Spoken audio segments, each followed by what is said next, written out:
All right, welcome everybody to the FAAB podcast. Today I have Jason Howe. He's coming to us all the way from Singapore, staying up late with me, which is super, super awesome. Jason is a powerhouse marketer that has produced 20 million in revenue for his clients. He served as an enterprise consultant to Hootsuite's most valuable enterprise customers. He's a self-proclaimed math nerd who started his journey by writing technical articles about Facebook, which eventually led him to run social media ads for customers. Today, Jason Howe is an entrepreneur and agency owner of Agency J, a vertically integrated agency helping course creators and high-ticket coaches grow and scale their businesses to multiple six figures. Thank you so much for joining me, Jason. Thank you for having me here, Tyler. All right, so we're just going to dive right in. And today we're going to be talking about remote teams and building your team remote. I think it's a huge, super important topic, especially for agency owners in 2021. I've always had a completely remote team. I've never had anyone local. I just feel like I'd be limiting myself so much. And I also just I feel like the talent pool, like there's just so many things with building a remote team.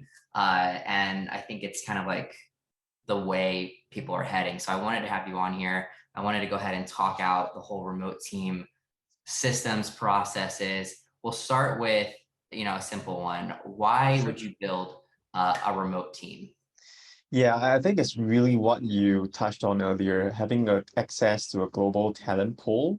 That's basically modeling what a lot of the big companies do. A lot of big companies outsource manufacturing to China, to Vietnam, and then they outsource some of the designs to a certain region where they can access, a critical size of that sort of talent. And when you hire a remote team, it allows you to do that at a smaller scale, but at a scale that is actually very manageable. For example, for us, we market a lot to English-speaking countries. And because of that, we actually hire copywriters that live in Canada, United States, and Australia. And that allows us to be able to tap on those talents and write easily and be able to cater to those markets. But we are also able to find design talents in the Philippines, for example. There's a whole bunch of them in the Philippines. They have great design skills. If you find them, they can deliver such good quality creatives at cost that is just a fraction of what you would pay in America or even here in Singapore. And they would produce similar quality designs. And if you're not really looking for like people designing large brand creatives for like Nike, you're looking for like ad creatives they can churn out at speed for like Facebook. So really, I think the primary reason is 100% a balance between cost and access to the global talent pool.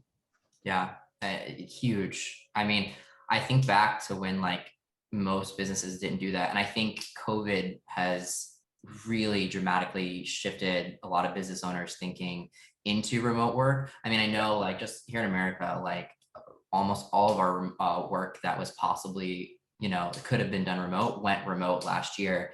And then now we're experiencing this whole thing where no one wants to go back to the office. And why would you want to go back to the office? I don't blame them at all for fighting that. And I think what COVID did was it helped bosses and managers realize that while they were stuck in their old ways of thinking, oh wow, this role can be done remotely, and we still get the same amount of work, if not better work product. Because when you give your employees the autonomy to do their job the way they do it, when they do it, whether it's 11 p.m. or 11 a.m. or whatever, then you get a better work product because your employees are empowered. It's just a win all around.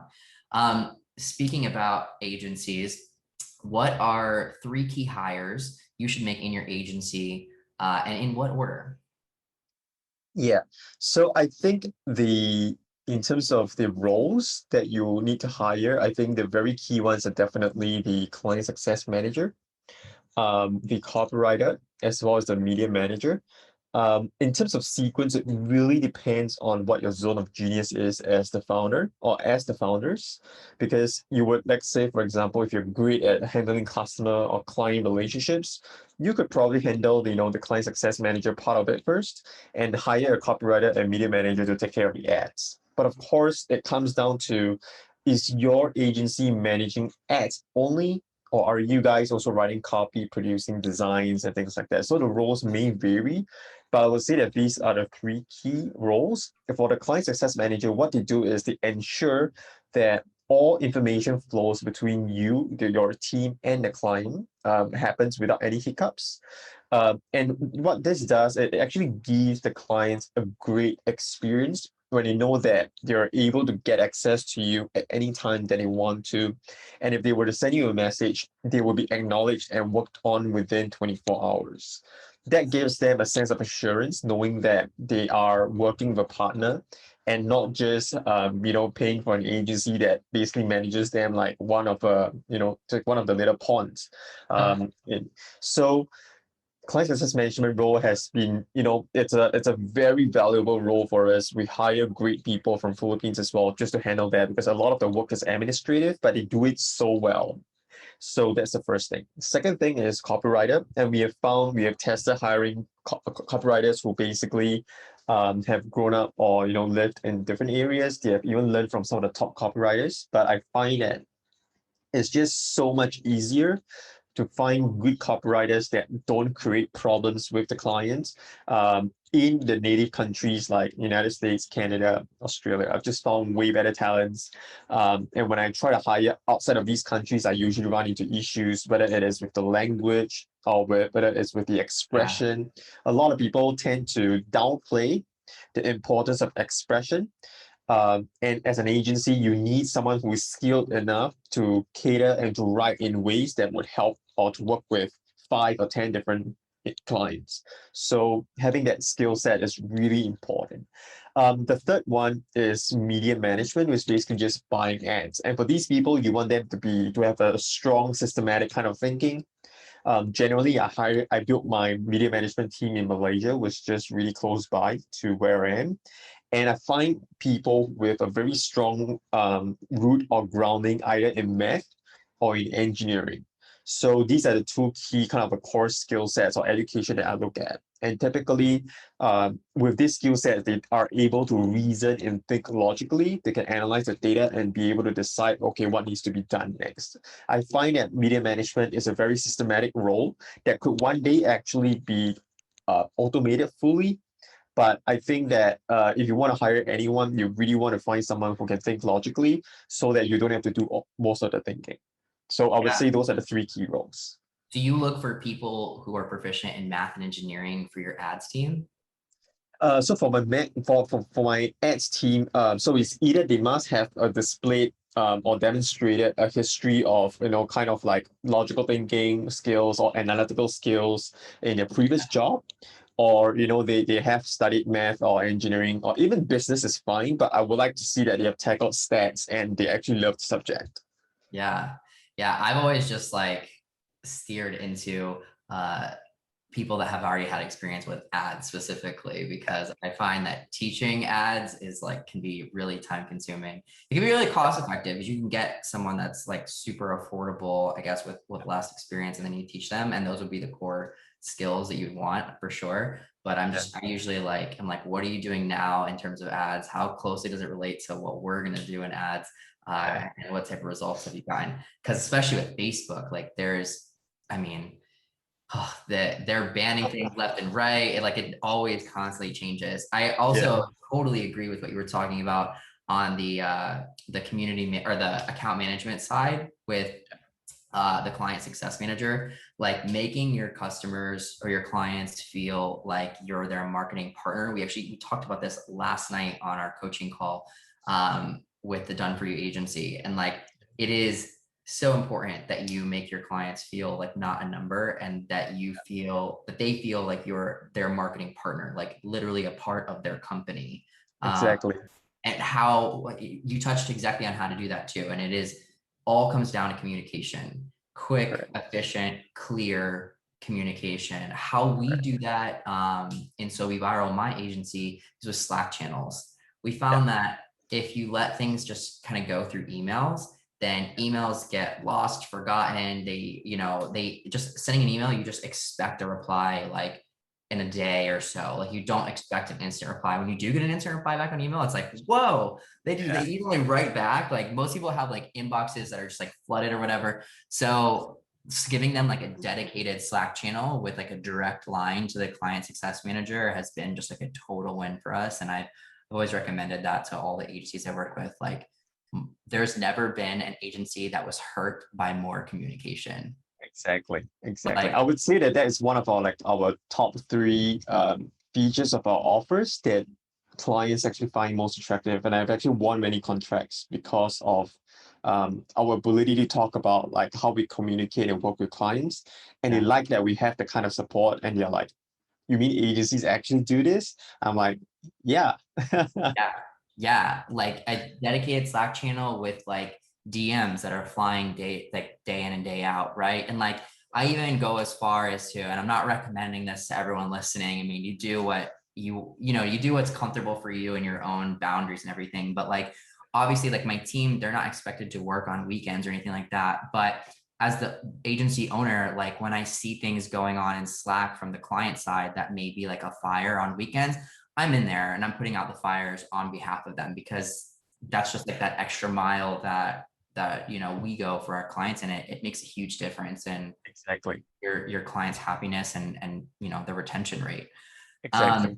So how do you attract the right candidates for your team, even when you may not have top dollar to pay for this talent?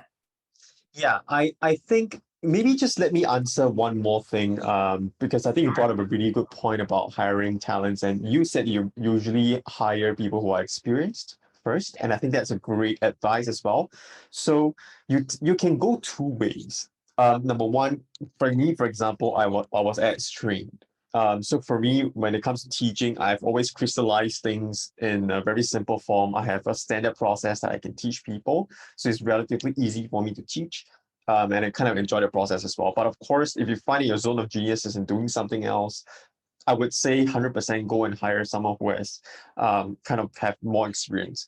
I would Yeah. also add that one advantage of hiring someone from scratch and actually teaching them is that there tends to be a stronger kind of like loyalty with that team member that you bring on, because they come on to your team less as a mercenary and more of someone who has gained a lot and they owe a lot to the company.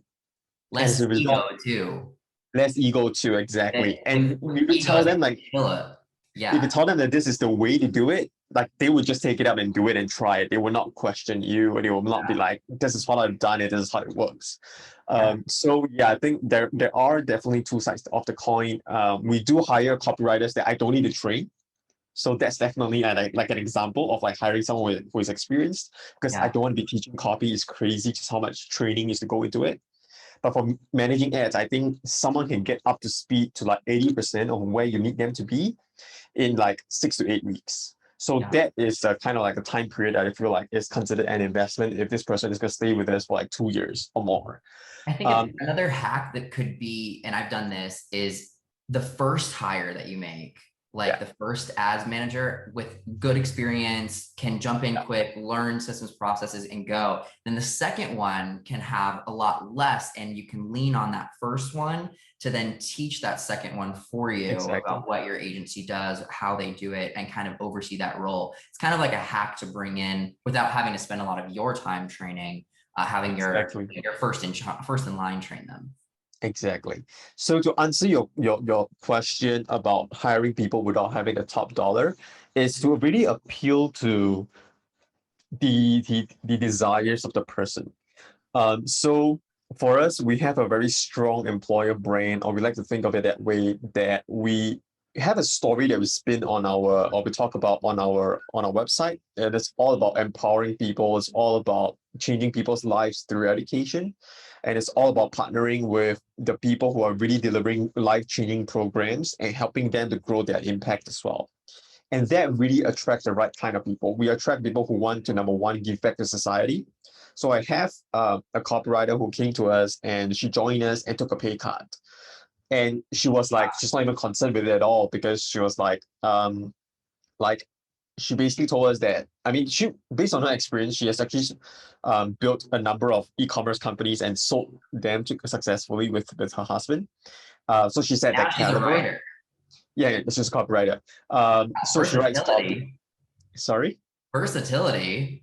Yeah, From scaling e-commerce stores to copywriting, she's like yeah. super talented. She's always done the marketing side of things for the e-commerce stores as well. So cool. So when we brought her on, like the only reason why she said that she wants to work with us was because she wanted to give back. She wanted to, work with the team. She wanted to be able to teach the younger generation like how to, market better. So that was one of the key things we found. Now with younger people, what we find that is, I would say, even the whole idea of just making a positive impact. But of course, that itself is very generic. So you got to make it believable, right? From a marketing point of view, everything is about making it believable. So for us, we crystallized over a number of years what kind of impact we want to make and why you want to make that impact. So we have that kind of a vision that we share with our team members even before they join us. We have it written on all of our job descriptions. We share with them what our goals are, and when they join us, they know that this is why they sign up. I have come across so many candidates that have applied for our roles. And when I asked them what other companies have you applied for, they said this is the only company that I actually applied for because yours was the only job description that I really resonated with. And they are the sort of people who only apply for one company at a time. So we don't get the people who just. What are the Sorry? impacts that you're making, that you're selling to these candidates? So for us, it comes from my personal story as someone's whose life has been changed due to the education system here in Singapore, and we want to see, or we know, based on my several years of experience so far working with different clients, we have seen how education has actually impacted and changed the lives of thousands of other people as well. So what we are trying to do is to partner and find these education providers who are great and bring their products to more people to change more lives. And that's how we actually measure our success. We actually measure our success based on three things. Number one, so the basic stuff, the business stuff, which is what is the net revenue after ad spend that we add to every single client. Number two, how many students do we enroll? And number three, we are actually collecting interviews of all these customers who have gone through our Facebook ads and became a client, and 3 or 6 months down the road, how their lives have changed. So we're doing it in those ways so that we can, do, it's kind of more internal employer branding more than external at this point. Yeah, but we actually have bought a domain called liveschanged.co, and we're going to flood that website with all of the testimonials of all of our customers whose lives have changed because of our Facebook ads. So that is really just the entry point. That's amazing. I love it. And that you were very serious when you said making your impact believable, because of course it's believable because it's tangible. You're measuring it all along the way. Exactly. I love, especially love the follow-up. You said going back 3 or 6 months later to that's awesome. Love that. Yeah. So one of the things that you commonly talk about is a vertically integrated versus a media buying focused agency. So what is the difference between a vertically integrated and a media buying agency, and how are their teams structured differently? Yeah, so very early on, we started off like a Facebook ads agency, just like I think a lot of agencies today. We're single focused on one channel, maybe Facebook and Instagram, if you count that as two. And we do nothing else. We basically have, just run traffic, we take on clients, we drive more traffic, and so on and so forth. And what happens is we often also come across clients who need help with their offers, funnels, emails, or you basically would just focus on being a media buying agency. That's how most agencies grow into the 7-figure phase of 7 or 8-figure phase.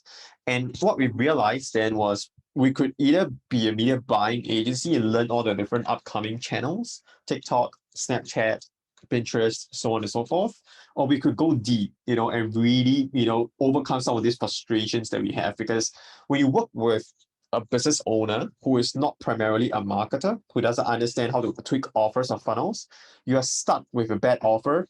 You often end up just losing the client. Yeah. What we find is, and therefore we kind of like ended up deciding, let's be a vertically integrated agency. Let's just not focus on the front end, which is the traffic only. Let's also build up our own skills in designing and building and testing funnels, offers, as well as writing emails. And we found that to be like the minimum viable package for most business owners. So we decided to tell all of our clients, you know what, we're only going to do Facebook and Instagram. If you want to do Google, YouTube, hire another agency.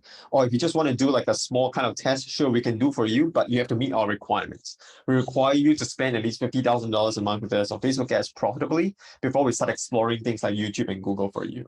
So we kind of do that as an add-on for them, but that's not a huge focus at this point, because right now we want to bring all of our clients to a point where they're getting $2-3 million a year on Facebook ads alone, and make sure their funnels are all dialed in before we go and venture into various other traffic sources. So I would say that the key differences is really how much of control do you want over the outcome that you're delivering or you're actually promising the client. And as a pure media buying agency, we find that to be a very kind of like very difficult thing for you to solve.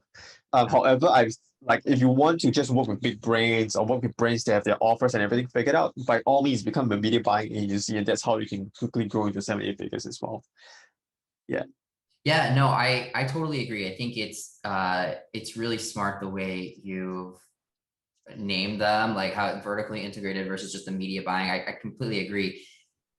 If you don't go the vertically integrated route and you just do ads, then you're gonna, like you said, you're gonna run into walls nonstop, because your ads need creative, your ads need copy, your ads need a landing page to send the traffic to. And if you're doing that, right, like I can't even tell you how many times a lead would come to us looking for Facebook ads and they either don't have a website or the website is garbage. And so we have to also be a website agency too. Otherwise, we're sending them to somewhere else before we can start doing our jobs. So by focusing only and purely on media buying, I think you're just limiting yourself like dramatically in the ad space, even with doing what you want to do. Like your ads are not going to be as successful running them for a partner with a bad website, because ultimately people are smart. They see an ad and they do a research. Like they may click on the ad or whatever, but they may not buy. And in between, the prospecting ad and the retargeting ad where they buy the product, they may hop over to the website and look and see if this company legit, like what do they have, reviews do they have? And if that's not there, if you didn't build that out for the client, or send them to a successful partner, which you lost money on if you sent them to a partner and you didn't do it yourself, then you're not only missing out on the revenue for your agency, but you're also handicapping yourself in what you can actually do for the client. So I totally agree. It's really important to have all those things, able to provide them to your clients, to make sure that they do get the results that you're looking for.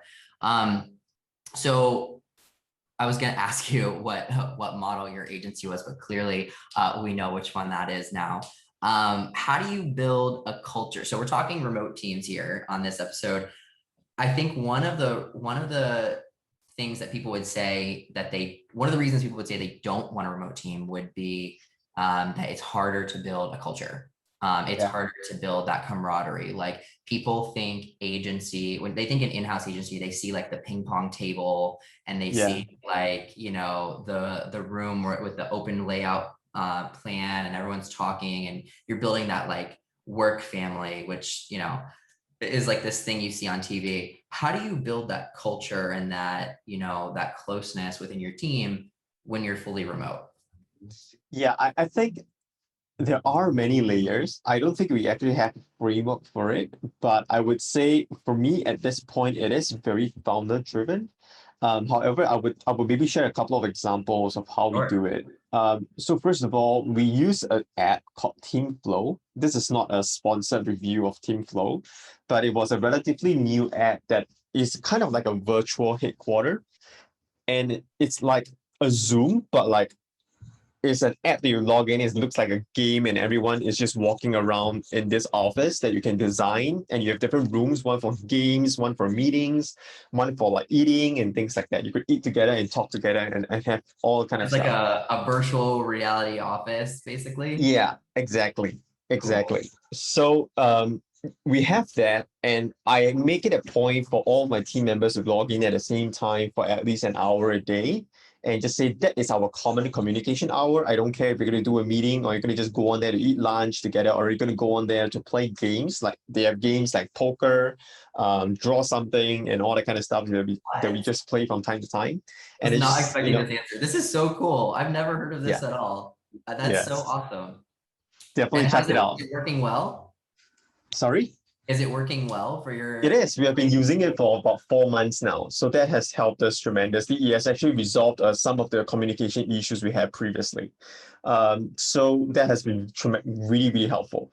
I would say also on a quarterly basis, I usually do surprises for the team. So I would send them sometimes care packages, sometimes I send them like tea, sometimes I send them like a Uber, or like here we have Grab. So we send them like vouchers just to buy stuff for their family, and then they feel like the sense of like gratitude, but also like, hey, I'm being taken care of as well.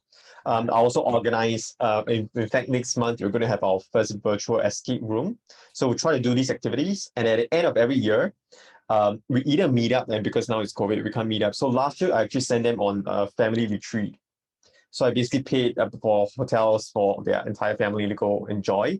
We'll likely do the same thing again this year because we can't bring everyone together. So I just said, even when we did our retreat previously, I even got my team members to fly their families in as well, because I think like it's just part of like being an agency, it's just part of being a small family. So we do like regular meetings as well. Mondays, Fridays. Mondays we start talking about what we seek to achieve.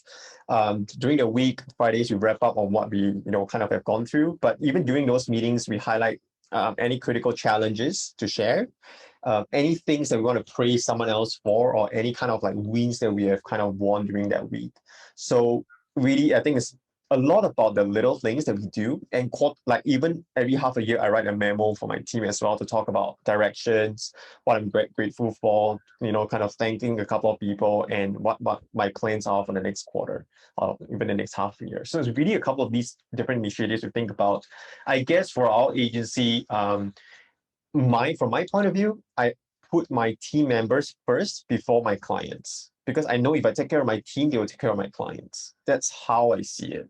So we are kind of customer centric, but in a way that is indirectly, because we take care of our employees first before we take care of the clients. I love that. That I want to put that on a shirt, or frame that. That's so important. When like nothing makes me happier than when I like log into Slack and I see, because I have like the best team in the world. Absolutely adore them. They've all like a lot of my team members were my clients at one point. And Nice. through my Done For You agency program, I find that they make the best team members because they've been through my program. So they've, they're actual agency owners themselves.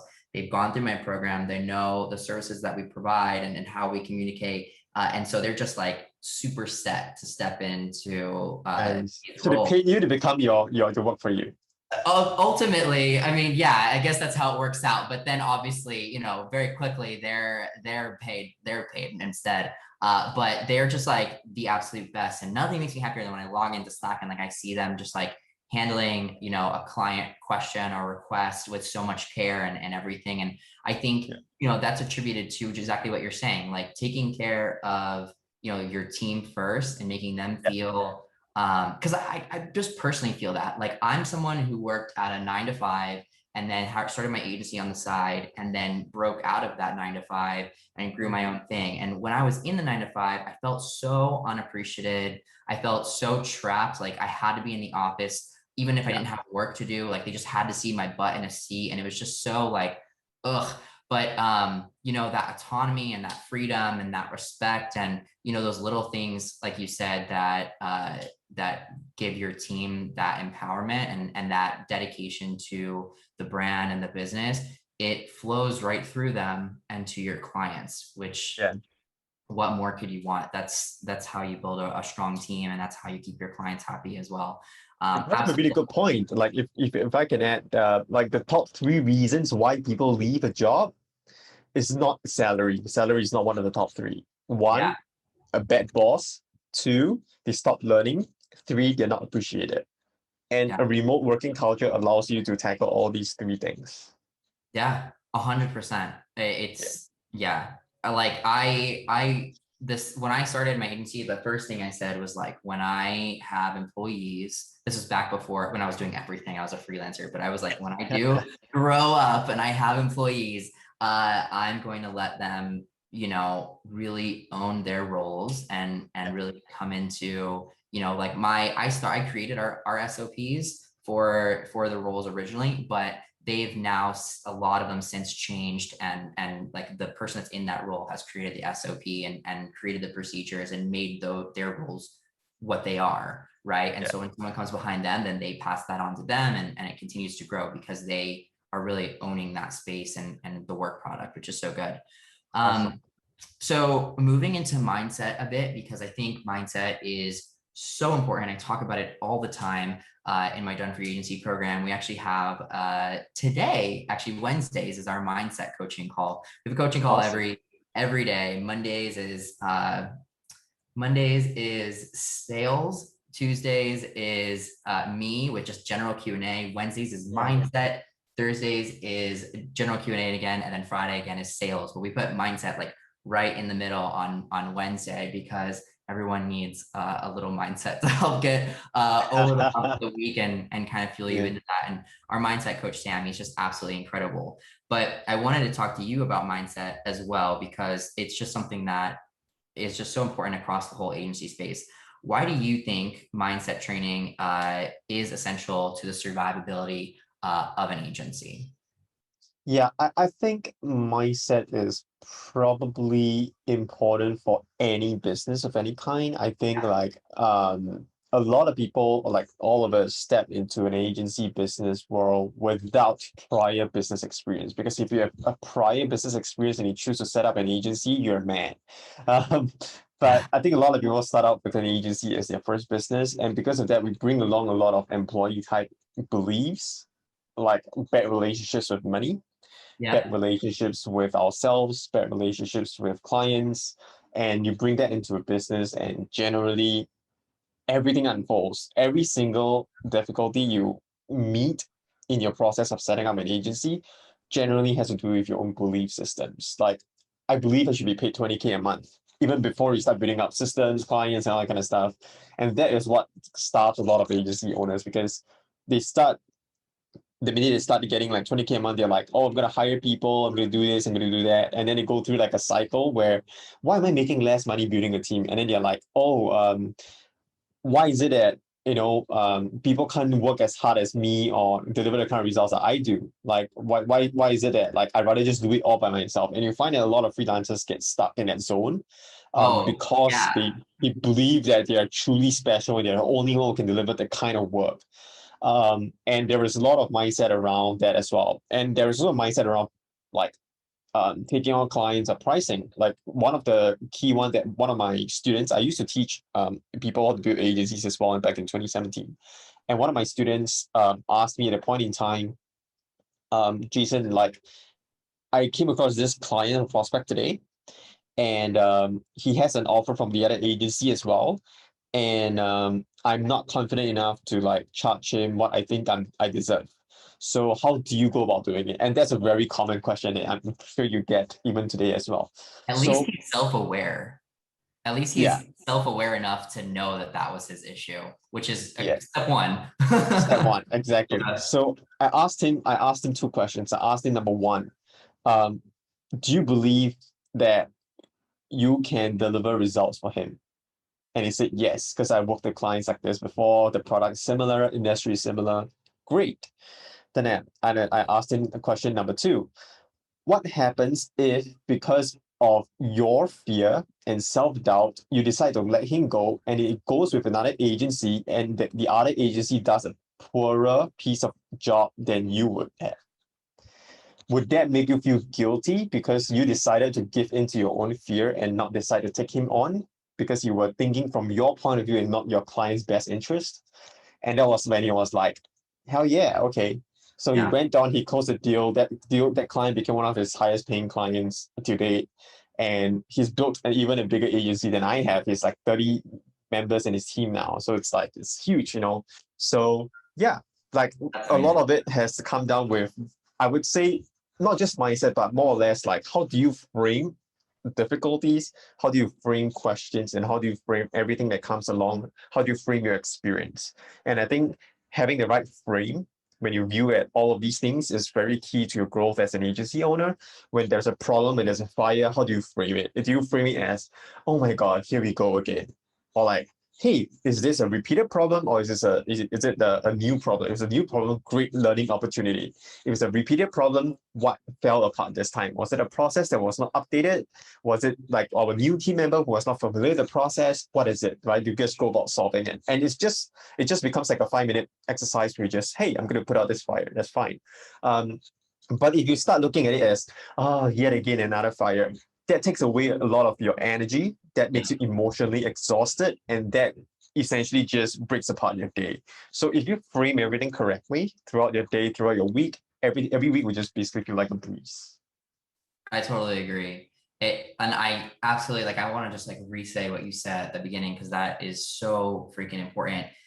A lot of agency owners lack the confidence to pitch what they should be pitching. And like what you brought it down to is exactly how it should be brought down.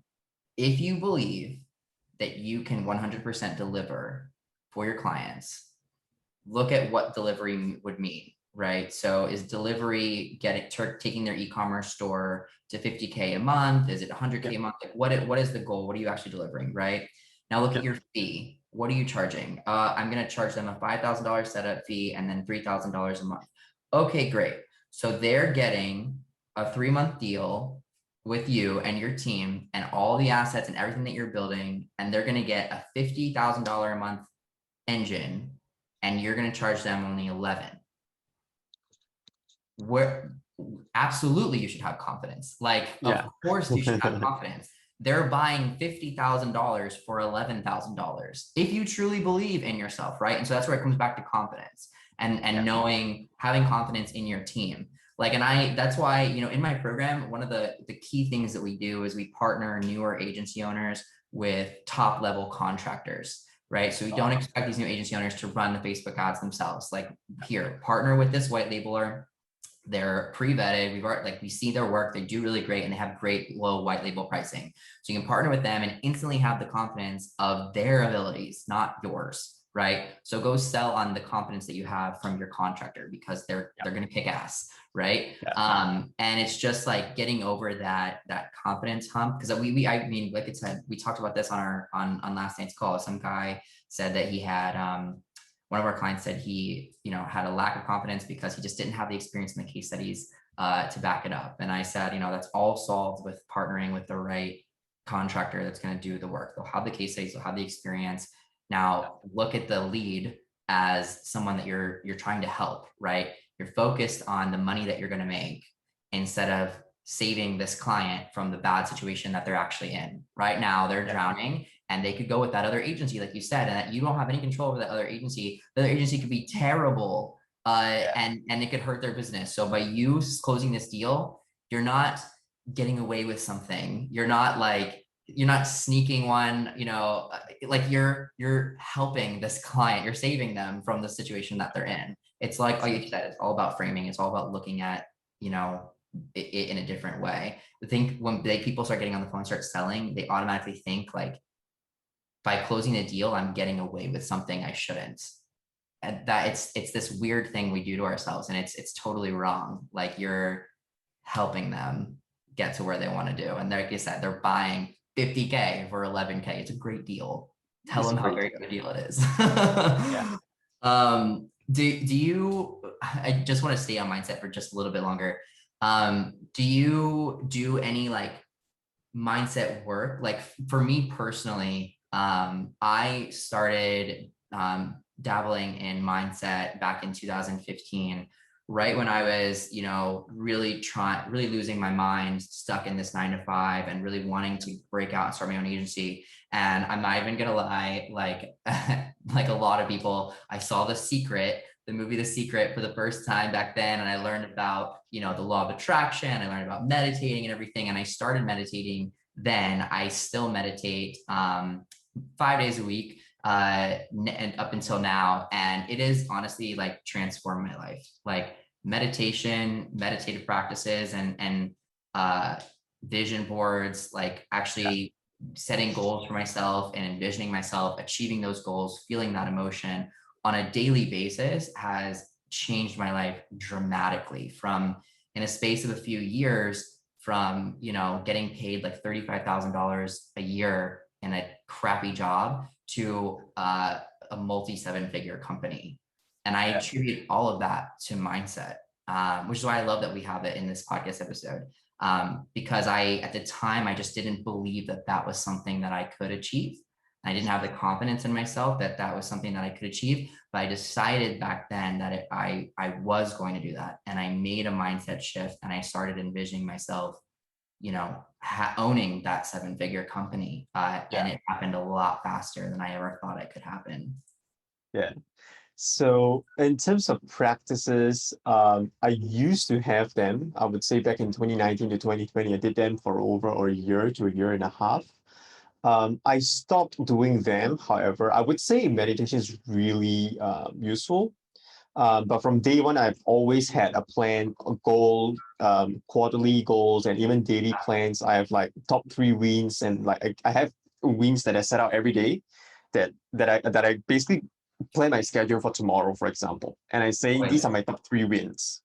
If I only did these 3 things and not do all the rest, today is still a win. Mhm. So I basically track that still. So that's the main practice that I still do. I actually stopped meditation for about half a year to about 9 months after COVID and all that kind of thing happened.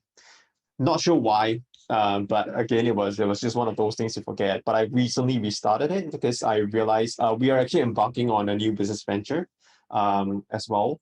Now my agency is legitimately taking me about I probably run a smaller agency operation than you do. We do like high 6 figures right now a year, but our margins are good. We are making decent profit margins that I would say are very healthy, and because of that, we want to divert that attention rather than scaling a human heavy kind of a business, labor intensive business.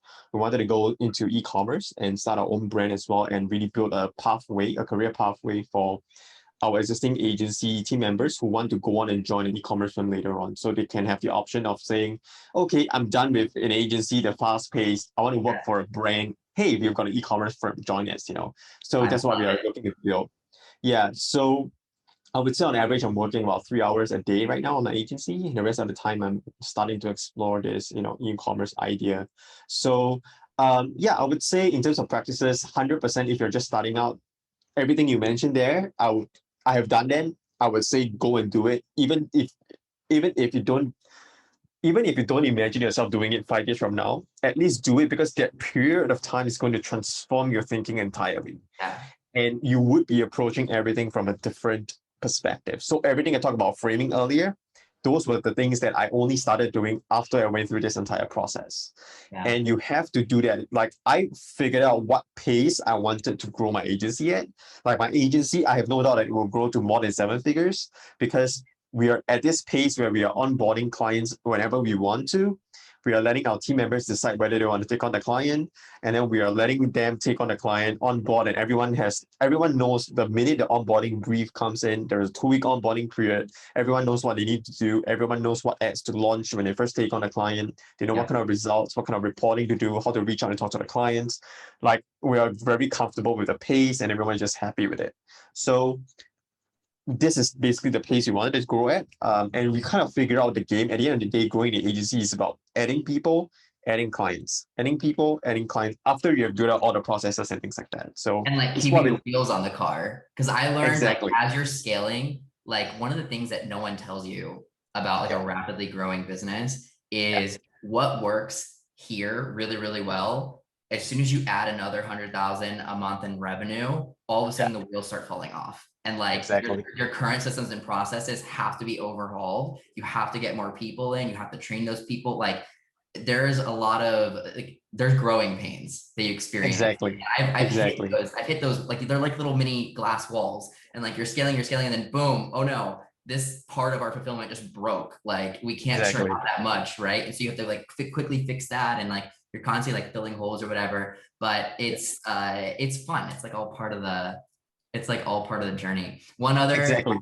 other mindset hack that I have before we move on past mindset is one thing that transforms just my own mindset and the way that I feel each day as I go and, you know, grow my business is gratitude. Like I Yeah. have like a little note, like I don't know what you work from. I have a to-do list, and like I order it in order of importance. I look at it every single day, and I, you know, go through you know, my to-do list and knock off different items. Like you said, if I get these 3 things done today, then it's a success. I have that same list where I work from that as well. But right next to my to-do list is my, you know, list of things to be just grateful for. And on there, I read it every single day and just stay in that place of like, you know, even if the business were to collapse today, I still have all of this. I'm super happy with this, super grateful, and just carrying that gratefulness into your business and happy where you're at and not always just needing to be somewhere else propels you to that next place. It's like this hack. It's amazing. Okay, so let's move quickly into some specific agency hires. So when you're hiring media buyers, how do you get them up to speed quickly if they don't have tons of experience? You said earlier that you look for people with, you know, math and engineering backgrounds, but how do you, I guess, bring them from just, you know, square one to, you know, churning out great results in your ad accounts? We have an internal training that I've created. Very early on when I trained my first media manager, I recorded all of the trainings, and I basically teach them the data analysis and part of it. And basically we teach them our what we call the 3 I's framework. We go from information to insights to implementation, and then teach them all the principles behind each of those. We have a mini framework for each of those steps.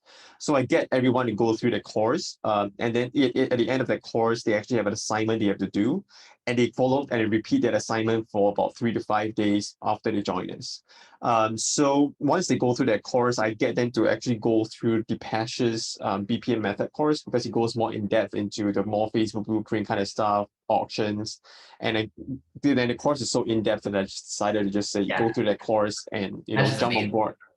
Exactly. So we have actually worked with Deepash as well and ran his ads too. So we actually told so after they do that, we basically get them started on an ad account, and we get them to apply everything they have learned by pretending to run the ads. So we get them to shadow. So we don't get them to shadow like watch what people do. We actually get them to think independently. Pick one campaign and one ad set today. Break down to me what you would do, write them out on a Google document, send it across to me or to one of the media managers. We'll just look through everything, make sure everything is sound. And then we say, okay, tomorrow you're ready. You will go through like an actual management, and we'll maybe hang out on a call for like a half an hour Q&A session. Walk me through how you will optimize this campaign. So we do that for about, I think after we do that, kind of like there would be around 3 to 4 weeks, and they'll be up to speed usually. If you're not up to speed, there's usually a problem with the person.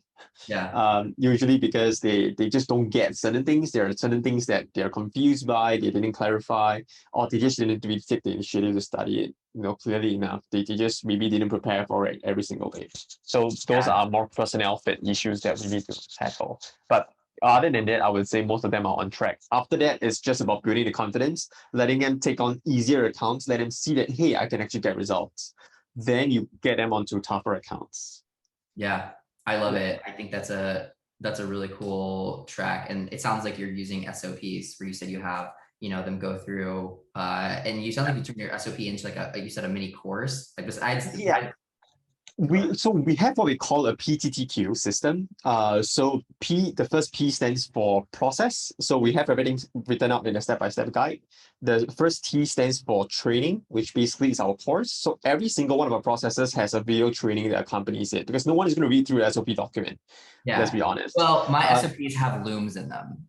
Yeah, that's fine. Exactly. So that's the training part of it. Then the third part of it is what we call templates. So every part of a process has templates that they can refer to as samples. And then the fourth part of it, Q, stands for quizzes that really test for the foundational concepts that they've learned. So all of our PTTQs are built up by, you know, like you said, you have your team members work on their own processes. Likewise, we have Project 90s, where every quarter, the team member in every role will work on a certain process for their own role. So media buyers will work on updating their media management frameworks. They work on updating maybe like some of their creative analysis or things like that they want to work on for their quarter, and they improve the videos and improve the quizzes for that particular section. So yeah, we basically use the SOPs, but we just structure it that way. It's fantastic. And your business works so much faster and better when you have the people that are in those roles creating the processes that make their job, their lives easier, and the results better. Like it works so much better. When hiring a copywriter, what exactly do you look for within a copywriter? Number one, I look out for flow. So the problem with a lot of copywriters today is they're trained by these gurus who tell them that they can charge $10,000 a month within 3 months of learning how to write copy. Yes, Terrible copywriting advice. is so hot right now. Yes. Yeah, terrible advice, but that's why you have to sift through a lot of the bullshit when you really are hiring copywriters. I find that a lot of people, number one, are attracted to the idea of copywriting because they want to become a digital nomad, earn 10K a month by working 2 hours a day.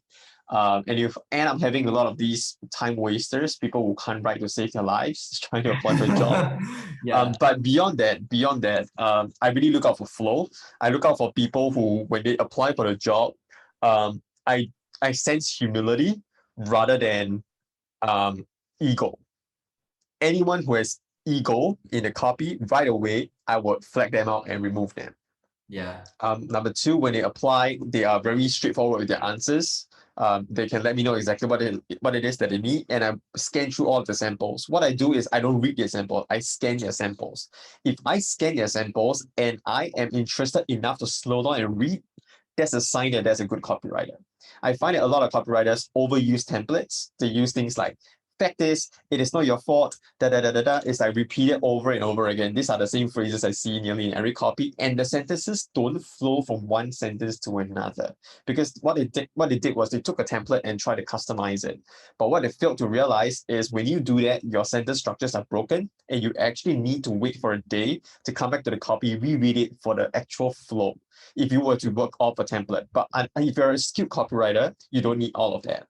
You take an angle and you write it out based on your current writing, your current kind of like style of writing.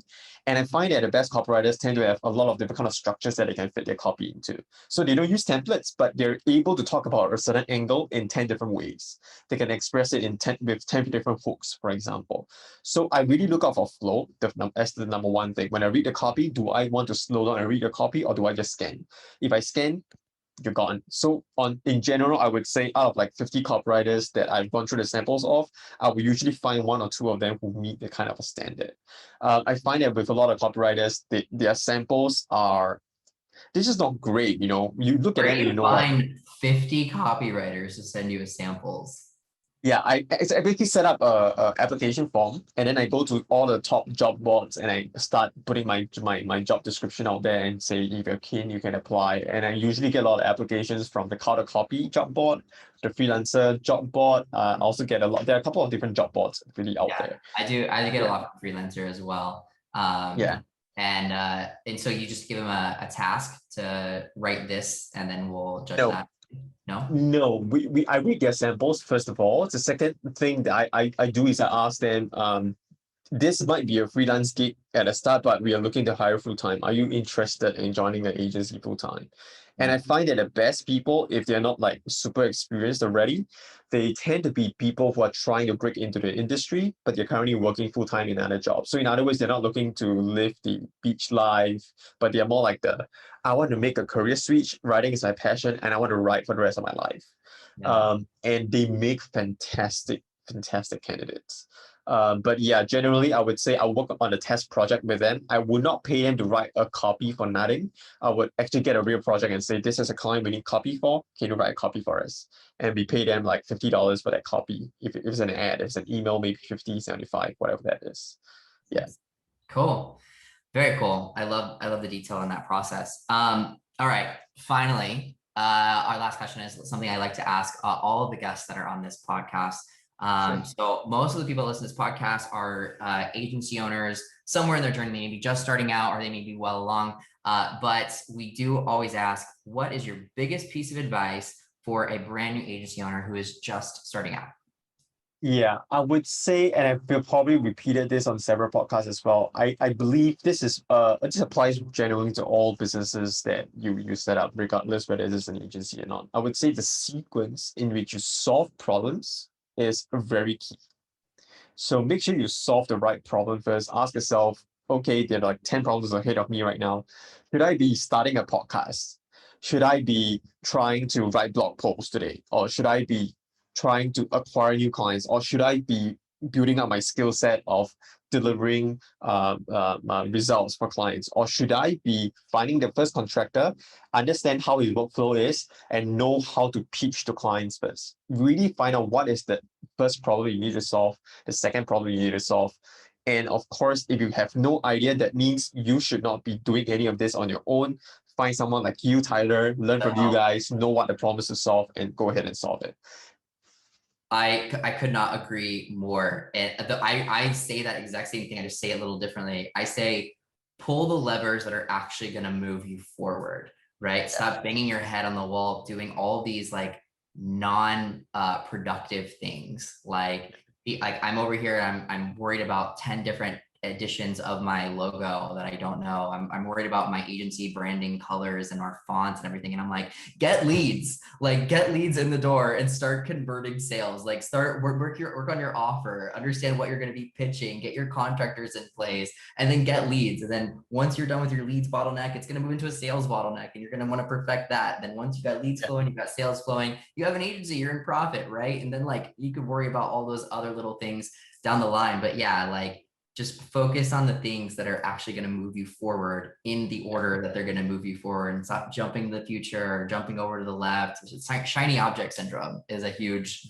thing in the entrepreneurial space. It's like every time they see an ad for another software or tool or whatever, it's like all over again. But very, very great advice. Jason Howe, thank you so much for joining me on this hour of the FAAB podcast.